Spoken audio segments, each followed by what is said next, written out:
Hello students, आज हम discuss करने वाले हैं एनपीओ चैप्टर के अंदर कुछ इंपॉर्टेंट एडजस्टमेंट जिसकी ट्रीटमेंट आप करना आपको आना चाहिए। क्योंकि अगर आप इनकम एंड एक्सपेंडिचर बनाएंगे और बैलेंस शीट बनाएंगे तो उसके अंदर इनको कहां ट्रांसफर करना है ये आपको पता होना चाहिए। ऑलरेडी आपके साथ सब्सक्रिप्शन, फंड बेस्ड अकाउंटिंग और आइटम कंज्यूम कि मैं ट्रीटमेंट डिस्कस कर चुका हूं, उसके वर्क नोट डिस्कस कर चुका हूं। आज 3-4 एडजस्टमेंट एक साथ डिस्कस कर लूंगा, उसके बाद हम डिस्कस करेंगे इनकम एंड एक्सपेंडिचर और बैलेंस शीट के बारे में। तो चलिए शुरू करते हैं। मेरा नाम है रविकेश श्राफ और आप देख रहे हैं अकाउंट्स की 95+ सीरीज।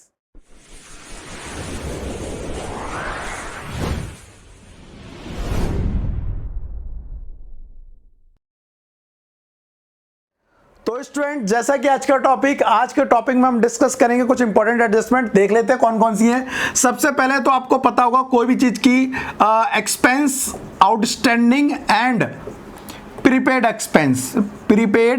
एक्सपेंस, तो इनका क्या करना होता है। जैसे एग्जांपल के लिए रेंट आउटस्टैंडिंग भी है और रेंट प्रीपेड भी है। रेंट आउटस्टैंडिंग भी और रेंट प्रीपेड भी है। तो आपको क्या करना है, जितना भी रेंट एक्सपेंस लिखता हूं मैं रेंट के बजाय, कोई भी वो एक्सपेंस है अगर जितना भी पेड है पहले तो आप उसको इसमें डाल लीजिए। ध्यान रखना ये वर्किंग नोट है, इनकी ट्रीटमेंट वर्क नोट में करने के बाद इनकम एंड एक्सपेंडिचर और बैलेंस शीट में ट्रांसफर करने पड़ेगा फाइनल अमाउंट, ठीक है। या आप इनको एडजस्टमेंट को डायरेक्ट इनकम एंड एक्सपेंडिचर में भी सॉल्व कर सकते हैं। अब इसमें ध्यान रखना क्या करना है। पहले बात करेंगे आउटस्टैंडिंग की। आउटस्टैंडिंग 2 ईयर का होता है, करंट ईयर का और प्रीवियस ईयर का। ऐसी प्रीपेड भी 2 ईयर का होता है, करंट ईयर का और प्रीवियस ईयर का। तो पहले बात करते हैं आउटस्टैंडिंग की। तो करंट ईयर का आउटस्टैंडिंग, करंट CY से लिखता हूं, करंट ईयर आउटस्टैंडिंग एक्सपेंस क्या होता है, प्लस होता है, याद रखना। और प्रीवियस ईयर आउटस्टैंडिंग एक्सपेंस क्या होता है, माइनस होता है, याद रखना, ठीक है। ऐसे ही जिसके अपोजिट पिछले साल का प्रीपेड एक्सपेंस वो इस साल ऐड हो जाएगा, क्योंकि पिछले साल कंसीडर नहीं करेंगे, उसे इस साल करेंगे। तो प्रीपेड कौन से ईयर का, प्रीवियस ईयर प्रीपेड एक्सपेंस को आप क्या कर देंगे, प्लस कर देंगे और माइनस कर देंगे करंट ईयर के प्रीपेड एक्सपेंस को। और ये जो आइटम निकल के आएगा इसको हमें ट्रांसफर करना है एक्सपेंस के नाम से, expense debited to income and expenditure account, ठीक है। अब रही बात, ये तो चलो इनकम एंड एक्सपेंडिचर में आ गया। ये सब कहां जाएंगे, तो देखो करंट ईयर वाले तो करंट ईयर में चले जाएंगे, प्रीवियस ईयर वाले प्रीवियस ईयर में चले जाएंगे। तो जो करंट ईयर का आउटस्टैंडिंग है वो कहां जाएगा, बैलेंस शीट में लायबिलिटी साइड। बैलेंस शीट में कहां पे जाएगा, लायबिलिटी साइड। और जो प्रीवियस ईयर का आउटस्टैंडिंग है वो बैलेंस शीट में जाएगा लायबिलिटी में, लेकिन कौन से ईयर की, ध्यान रखना, प्रीवियस ईयर वाला प्रीवियस ईयर में और करंट ईयर वाला करंट ईयर में। ऐसी एडवांस प्रीवियस ईयर का जो प्रीपेड एक्सपेंस है असेट्स माना जाएगा, तो इसे बैलेंस शीट में कहां शो करेंगे, असेट्स में। और कौन सी ईयर की, प्रीवियस ईयर की। ऐसी करंट ईयर की बैलेंस शीट में, इसे भी असेट्स में शो कर देना, ठीक है।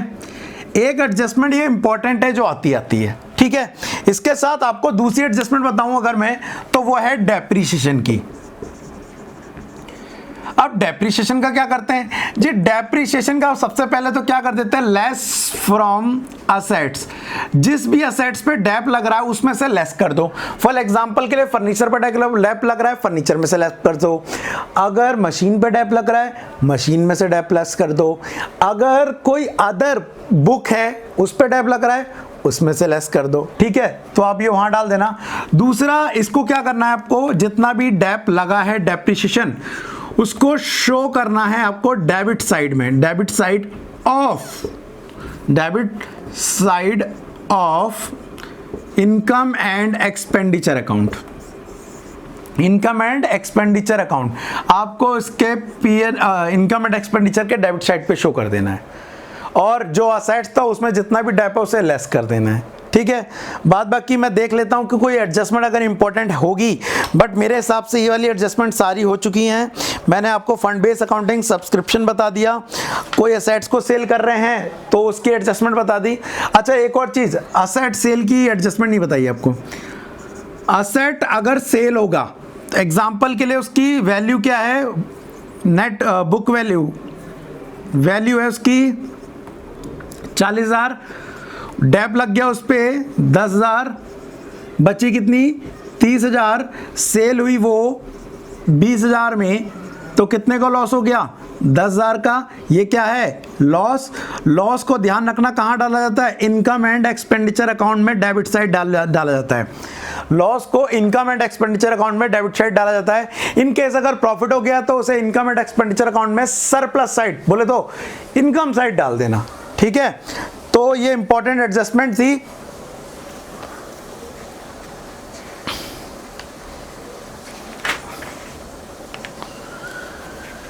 दिल कह रहा